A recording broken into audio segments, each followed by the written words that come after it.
Thank you very much. Thank you. Thank you.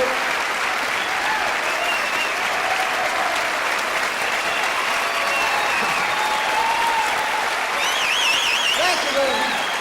Thank you. Thank you very much.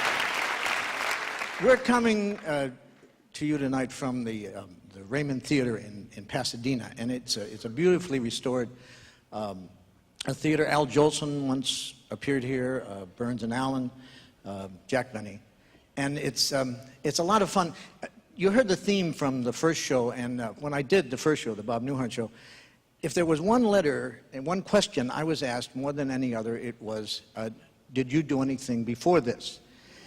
And so this tonight's show is kind of to prove that, yes, I did do something before the Bob Newhart show. I was a stand-up comic.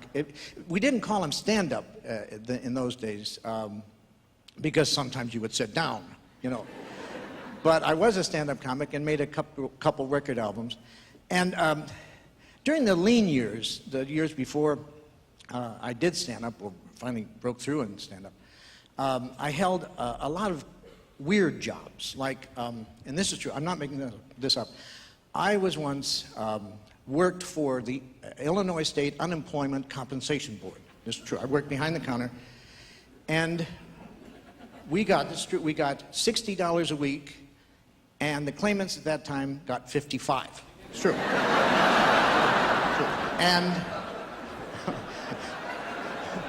And they only had to come in one day a week, you know? So it took me about a week to figure that out, because I'm not the swiftest guy in the world. So I arranged to get fired and wound up, you know, coming in one day a week and losing $5. But it's been my experience in comedy that most good comedy comes out of your own personal experiences. And I grew up in Chicago, and the area of town I grew up in was at the end of the bus line, and the bus drivers would turn around and they'd head back downtown. So I had been watching bus drivers since I was like 5 or 6 years old, and became convinced very early there must be a school that all bus drivers attend, because they couldn't innately know these things that they're able to do. So I'd like to take you now to that school, and as we enter the course, we find the instructor talking to the student bus drivers.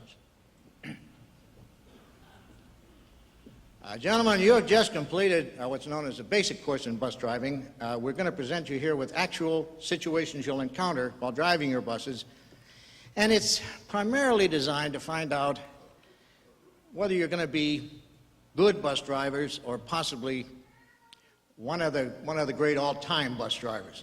Of course, when I say great all-time bus drivers, immediately comes to mind the name Larry Strickland. Probably the greatest bus driver of the 40s and then into the 50s. Neil Norlag, certainly the greatest left-handed bus driver we've ever seen. So what we're going to do, we're going to take one of the students, Johnson, yeah, you want to get in the bus, and Mrs. Selkirk, yeah, you want to get back to your marks. And we're going to present you with situations you'll very often encounter on your buses. All right, Johnson, yeah, you pull your bus in. All right, discharge your passengers. Now, out of the rearview mirror, you notice this old woman running for the bus. Yeah, you want to start running, Mrs. Selkirk? Let's see how Johnson handles this. You're pulling out much too fast, Johnson. Hold it. Hold it. Yeah, she gave up halfway up in the block that time. Yeah. You know, what you want to do is just kind of gradually ease out, you know, and you're kind of always holding out the hope they can catch up with the bus, you know what I mean? Now, another thing you have to watch, a lot of these older women, they'll run at 3/4 speed and then they'll put on a final burst and catch up with the bus. So, all right, Johnson, let's try another one. Graham, you want to try your hand, the same problem? Yeah, you want to get back to your marks, Mrs. Selkirk?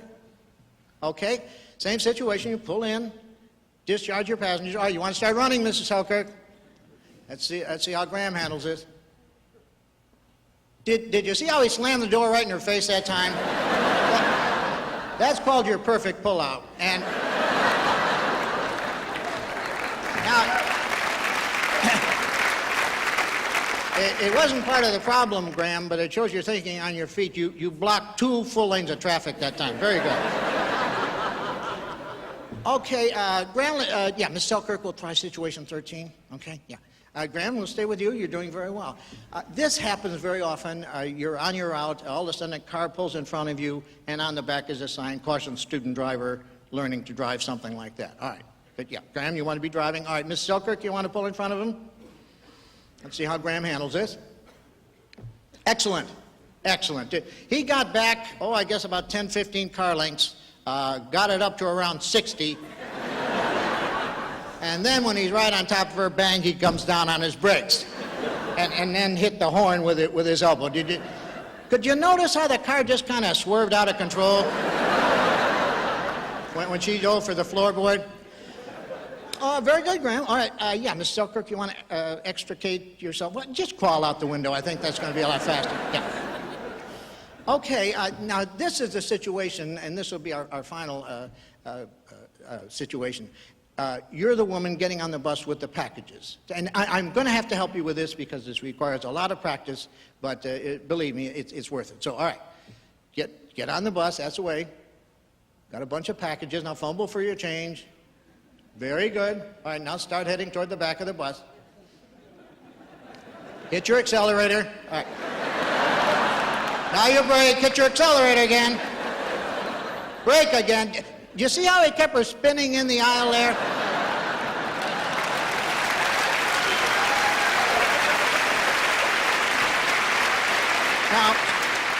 Now the first couple times you try that, you may hit your brake a little too soon, you may hit the accelerator a little too soon, but I guarantee you within 5 or 6 months, you should be able to keep a woman spinning in the aisle for an indefinite amount of time. All right. You want to get in your individual buses, and just remember, accelerator brake, accelerator brake. Tomorrow, we will study the mispronunciation of street names, okay?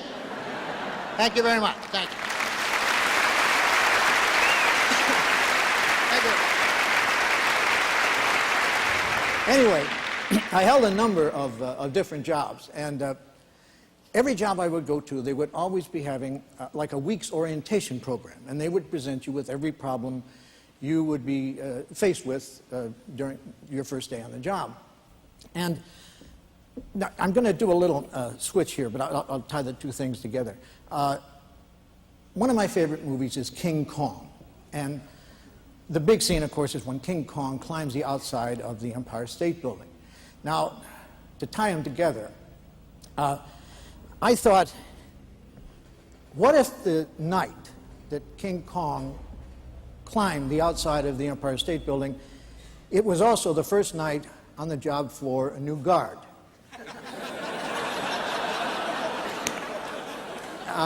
He had gone through a week's orientation program on the problems he could expect to face his first night on the job. I think his day might have gone something like this.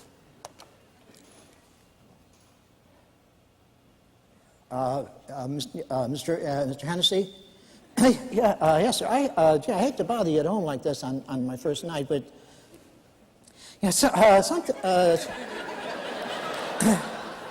has come up, and it isn't covered in the guard's manual. I looked in the index. Yes, sir. I looked under unauthorized personnel and people without passes. And apes and apes' toes. Apes and apes' toes. There's an ape's toe sticking through the window. Well, see, he isn't your standard ape, sir. He's between 18 and 19 stories high, depending on whether we have a 13th floor or not.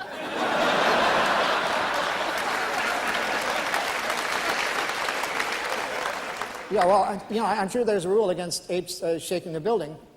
There is. So I yelled at his feet, and I said, "Shoe ape, and I'm sorry, but you're going to have to leave."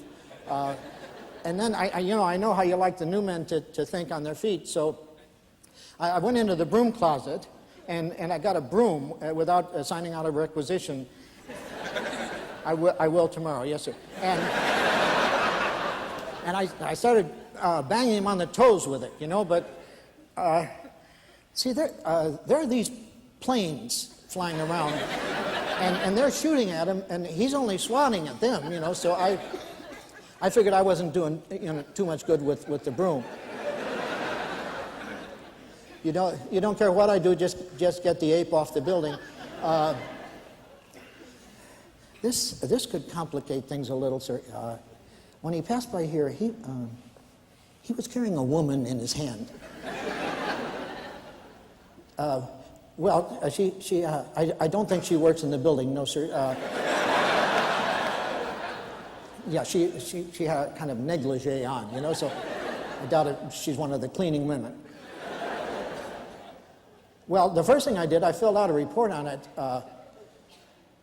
Well, I don't want to give the building a bad name either, sir, but, you know, these planes are shooting at them, and they're starting to hit them, and, you know, people are going to come to work tomorrow morning, and they're going to have to walk around the big dead ape in the street and start putting two and two together, you know. I think we're safe on that score, sir. I doubt very much if he signed the night guest book downstairs. You don't care what I do, just get the ape off the building. Well, I came up with an idea, but you know I'm not supposed to leave my post. Yeah, I thought maybe I could smear the Chrysler building with bananas. Hello.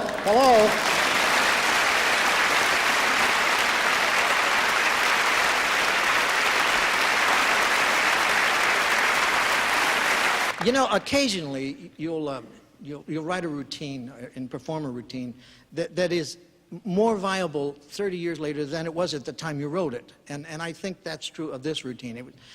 It had to do with a book called The Hidden Persuaders by Vance Packard, and I think the first book I ever read on the packaging of the president, and it got me to wondering that if this science of packaging were as far advanced during the Civil War as it is today, and there was no Lincoln, that they would have had to create a Lincoln out of the guy in office. And I think this would be a telephone conversation between the PR man and Abe just before Gettysburg.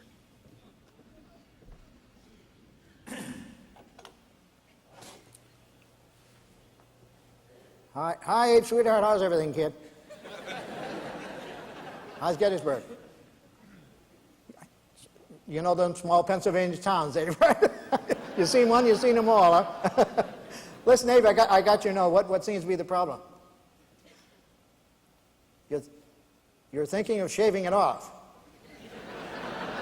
Hey, Abe, don't you see that part of the image, along with the shawl and the stovepipe hat? You don't have the shawl. Where's the shawl, Abe? You left it in Washington. Well, what are you wearing, Abe? It's a kind of cardigan. Abe, leave the beard on and the stovepipe hat and get a shawl, okay? Now, what's the problem? You're getting a lot of complaints on Grant's drinking. To be honest with you, Abe, I don't know what the problem is. I mean, you knew he was a lush when you appointed him, you know? Your gag writers. Yeah, they're here. Why, Abe? You'd like to come back with a snapper the next time they hit you about Grant. Okay, I'll get him working on it, Abe. Abe, you got the speech. You haven't changed the speech, have you, Abe? Abe, why do you change the speeches all the time? What are the changes? You typed it? Abe, how many times have we told you on the backs of envelopes? Well, it looks like you wrote it on the train coming down. Well, I know it's harder to read, Abe, but could you put it on the backs of the envelopes and memorize it? Yeah, we're getting a lot of play in the press on that. How are the envelopes holding out? You could use another box. Okay. Anything else in the speech, Abe? People will little note nor long remember. What could possibly be wrong with that, Abe? Abe, they'll remember it. Trust me, Abe. Abe, what are you going to say? It was a great speech. I think everybody will remember it. I mean, you come off a braggart. Do the speech the way Charlie wrote it, would you please? You talk to some newspaper men. Abe, we've asked you not to talk to newspaper men. Well, you always put your foot... See, that's what I mean, Abe. No, Abe, you were a rail splitter, then an attorney.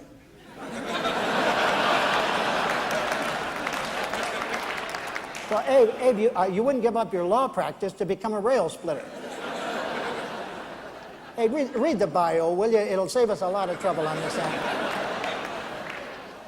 Oh, by the way, the Abe Lincoln T-shirt is coming out Tuesday. Is there any way of working that into the address, do you think? I'll leave that up to you. Play it by ear, right? Yeah, Abe, you got a pencil and paper there? Yeah, would you mind taking this down? You can fool all of the people some of the time, and some of the people all of the time. But you can't fool all the people all the time. Well, you keep doing it differently, Abe. I mean, the last quote we got was, you can fool all the people all the time. Hold on, Abe. Yeah. Great. Abe? Yeah, they've come up with a thing on Grant. The next time they bug you about Grant's drinking, yeah, tell him you're going to find out what brand he drinks and send a case of it to all your other generals. No, Abe. It's like... It's like the brand is the reason that he's winning. No, Abe. Trust me, Abe, it's funny. Do it, okay? That would be this Saturday night? Oh, that's a shame, Abe. We're going to be in New York. A bridge party at the White... Oh, that's a shame. Did you call Seward? He's going to be out on the Alaskan thing, yeah. Oh, that's a shame. Just the two of you. You and... what's her name? Mary, right. Oh, that's a shame. Abe, why don't you take in a play?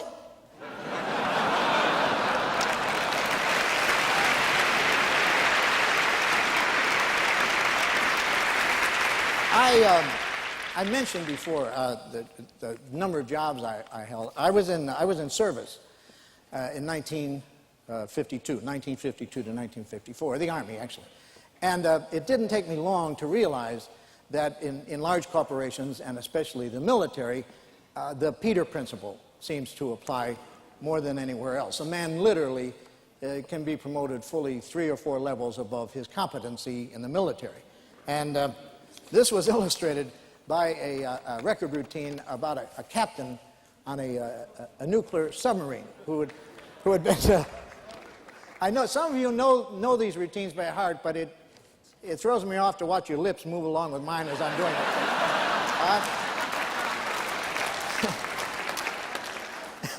Anyway, it was one of the most disastrous trips ever taken by a submarine. And the captain got up and he gave an address to the men after they had completed their 2-year around-the-world trip. And he's making these remarks just as they're about to surface. Man, in a few minutes you're going to be reunited with your loved ones, and in some cases your wives. Well, I may not have phrased that correctly, but I think you may know what I meant there. I've just jotted down a couple things regarding our trip. First of all, I'd like you to give the cooks a standing ovation. It is a tremendously difficult job on a submarine. You men want to stand now for the cooks? Come on now, men. Let's let bygones be bygones and hear it for the cooks. That's a little better. As we're adding another glorious page to the already illustrious history of the USS Codfish, I don't know if you men know this, the Codfish holds the record for the most Japanese tonnage sunk, being comprised of 5 freighters and 5 aircraft carriers. Unfortunately, they were all sunk in 1954 when we were no longer at war with the Japanese. However, it stands as one of the largest peacetime tonnages ever sunk. Oh, we've just been officially notified. We have cut a full 2 minutes off the previous record of 4 minutes and 29 seconds in surfacing, firing at the tow target, and then resubmerging. And I just want to congratulate you men on the precision and the teamwork you displayed at that time. At the same time, I don't in any way mean to slight the contribution made by the men we had to leave on deck.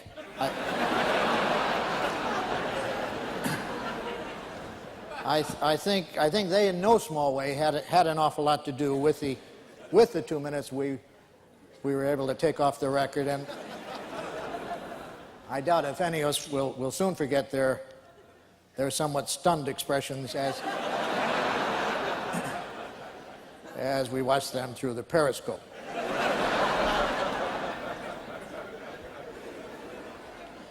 Man, nobody enjoys a joke more than I do. However, I would like the executive officer returned. We've looked all over the ship. We looked in your duffel bags, in the torpedo tubes. You know, we're lucky it wasn't a navigational officer, but I think there's a principle involved here. Looking back on the mutiny, I think a lot of the problem there stemmed from the fact that you men weren't coming to me with your problems. As I tried to explain to you as we started out, the door to my office is always open. I think you know why it's always open. That was stolen. I'd like that returned. Could be the work of the same man. I don't know. Since we started the trip on such a low note, I'd like to end it on a high note. And to me, there's nothing more impressive in the Navy than as a submarine just breaks water to see a bunch of sailors in their dress blues as they come rushing up out of the hole in the front of the boat. Hatch, thank you very much. Yeah. Oh, all right. I've just been notified we are going to be surfacing, and within a minute or two, you're going to be gazing once again on the familiar skyline of either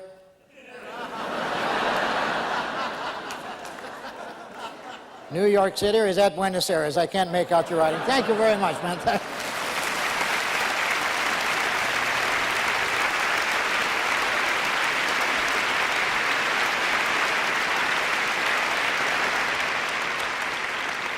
You know, a lot of material comes out of things that you read in the paper. Like there was a thing, there was this Spanish bullfighter, a one-eyed Spanish bullfighter. It's a true story, and he was reapplying for his license. They never explained how he lost his eye. You just kind of had to, you know, put two and two together to figure out what happened.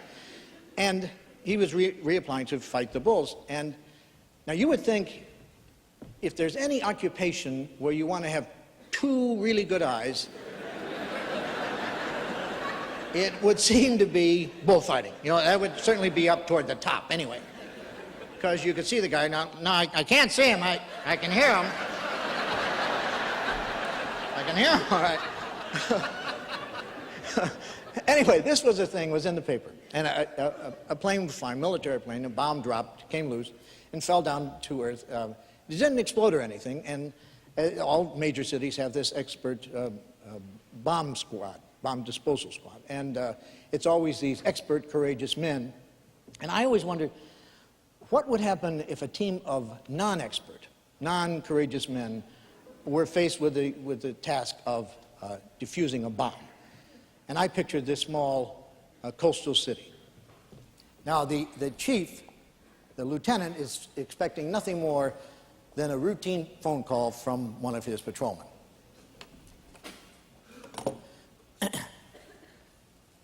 Lieutenant Stevenson here. Patrolman Willard Hackmaster. Willard, you were supposed to call in 10 minutes ago. You found a shell on the beach.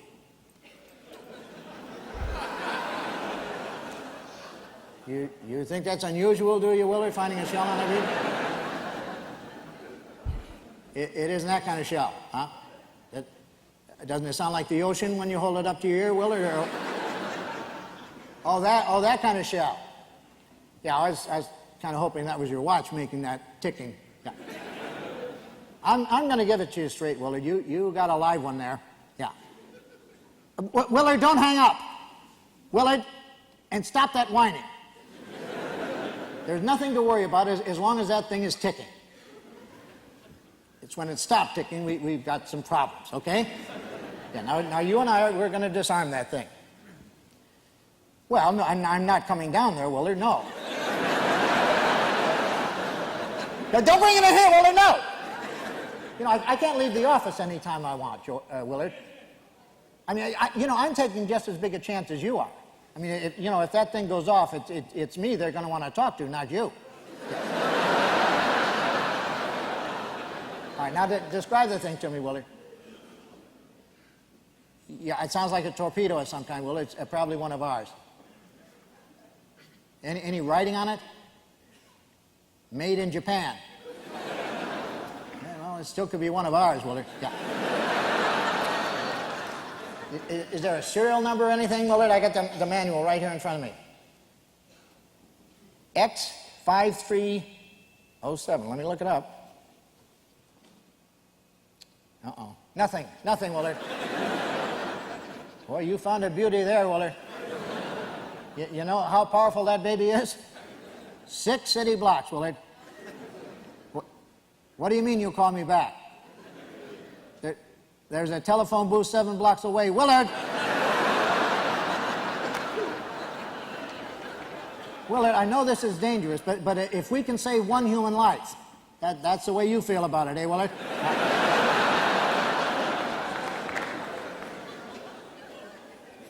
How long has the thing been ticking, Willard? About 5-6 minutes. Well, we're going to have to work a lot faster than I thought, Willard. Yeah, Willard, toward the end of it, there's a plate. So you see the plate held on by 4 screws? Yeah, now, the manual says those screws should be carefully removed with an LT 109 screwdriver with a plastic handle and a demagnetized head. You don't have one, huh, Willard? Well, I'll use a dime then, Willard.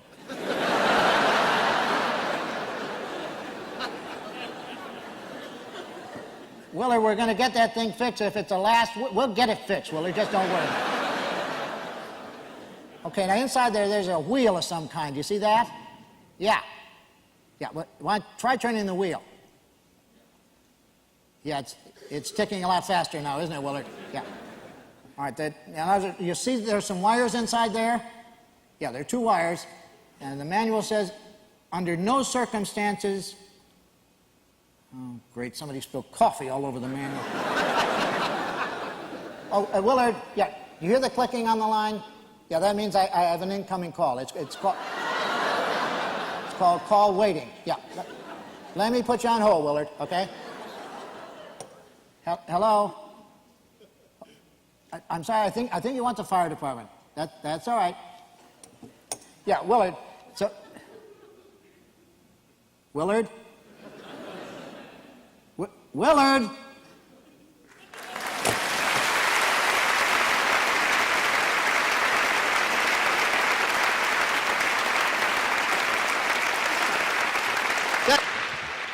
So this is a thing on discoveries and how I usually precede this with a joke, which never gets a laugh. So don't feel bad. It's a masochistic thing I enjoy doing, but it's a thing on Edison, and Edison is very excited about this new invention he's come up with, and he calls all these newspaper people together in this totally dark room, and in the center of the room there's a bulb with a filament inside and a cord running out, and a guy working a generator over in the corner, and Edison walks in the room, newsmen are all over the room, and he takes the plug and he plugs it into the generator, and the bulb begins to glow, and it just fills the entire room with light. Well, the newsmen are just astounded, and they start to rush out to file their stories. And Edison walks to the door and he says, no, gentlemen, please return to your seats. That isn't it. And he walks up to the bulb and he says, hello? There we go.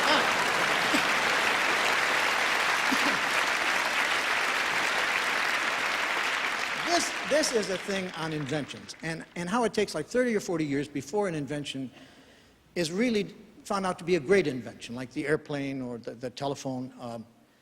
Today we have a multi-billion-dollar industry, the tobacco industry. And as you all know, tobacco was introduced to civilization by Sir Walter Raleigh. He was working for the West Indies Company here in the colonies, and the uses of tobacco are not obvious right off the bat. If you tried to explain tobacco to someone who was totally unfamiliar with it, it would not be an easy task. So I imagine a phone conversation between Sir Walter Raleigh and the head of the West Indies Company in London, England, as Walt broke the news of this great new discovery.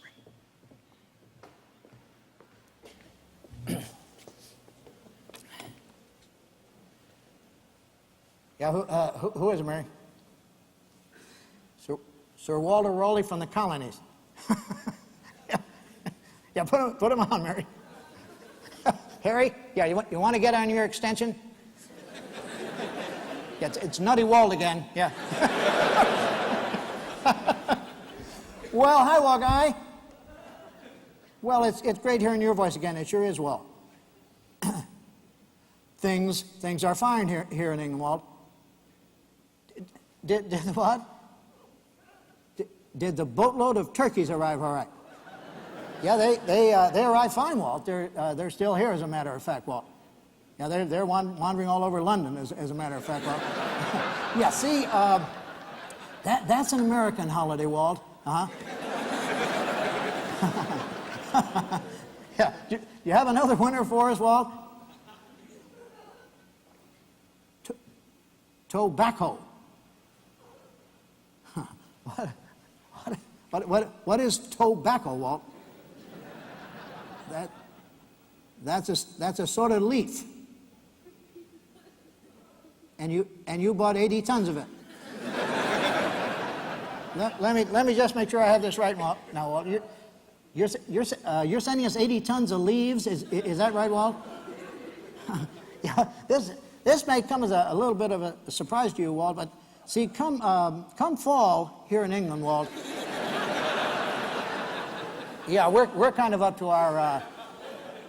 It isn't that kind of leaf. It has a lot of different uses. What are some of the uses? Well, you know, since we are getting 80 tons of this stuff. Well, yeah. Hold on. Are you saying snuff? What is snuff, Walt? You take a pinch of tobacco. And you shove it up your nose, Walt.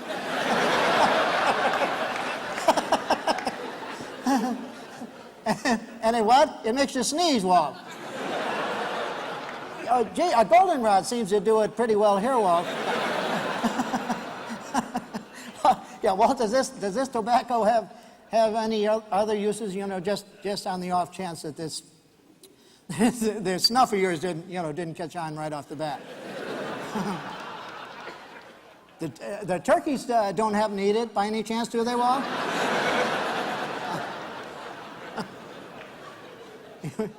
You can put it in a pipe, or you can spread it up, put it on a piece of paper, roll up the paper. Don't tell me, Walt, you stick it in your ear, right, Walt? Between your lips, Walt. Then what do you do to Walt?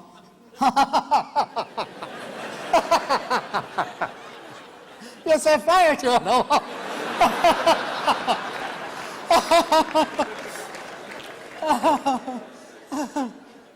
You know, we've been a little worried about you, Walt. Ever since you put your cape down over all that mud. A lot of people have their cigarette right after their first cup of coffee in the morning.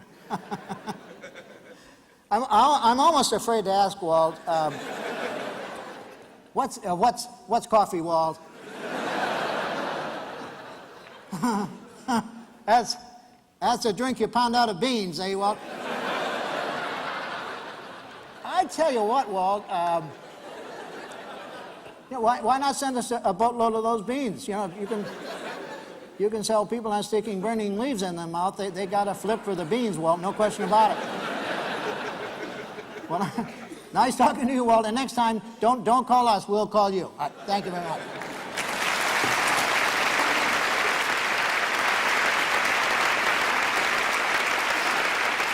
Thank you very much. One of the jobs I held, and really, I really was an accountant. People would say to me, were you really an accountant? I really was an accountant because, you know, why would you make that up? If you hadn't been an accountant, why would you ever tell someone you had been an accountant? Because, you know, they're not known as the wildest bunch of guys in the world. And I held a number of different accounting jobs. I had this kind of strange theory of accounting. I felt if you got within $2 or $3 of it, you know, that was close enough. But this theory that I had, it never really caught on, and as a consequence, I held a number of different accounting jobs. And it seemed like every company I went with, they would always be having this retirement party, and they were all the same. I mean, you know, there'd be different people would be retiring, and different people make the speeches, but they would all say the same tired old things. And I went to one in Chicago for a guy named Chuck Bedlow. He was retiring after 50 years, and first of all, Mr. Clayton got up. He was the president. He gave a little address. Then Mr. Tipton, the vice president, got up. He gave a little longer address. And then finally Bruce Higgins, who was the head of the accounting department, he got up, and he was Mr. Trite. You know, he would say things like, oh,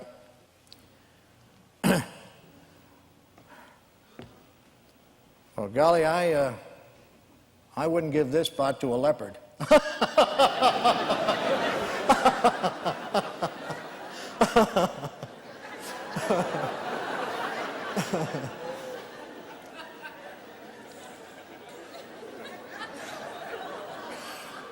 Seriously, though, you know,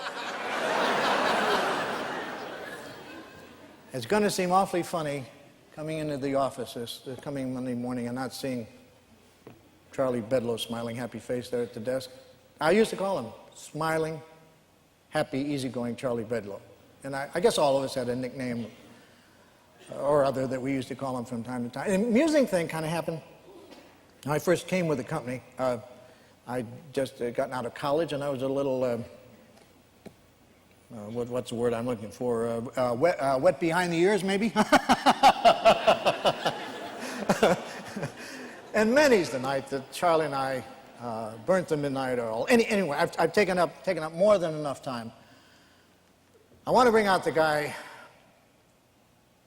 we're all here to honor tonight, a wonderful old guy, a guy named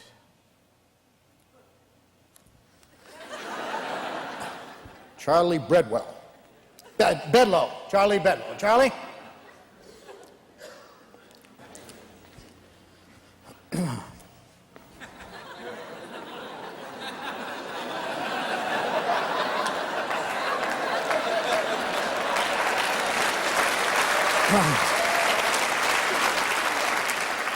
Well, thank you very much, Mr. Clayton And Mr. Tipton.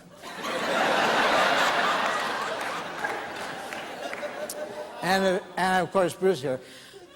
I was listening to their speeches, and one thought kept sort of recurring in my mind.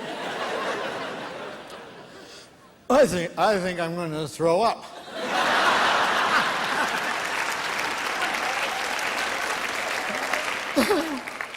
I've never heard so much drivel in all of my life.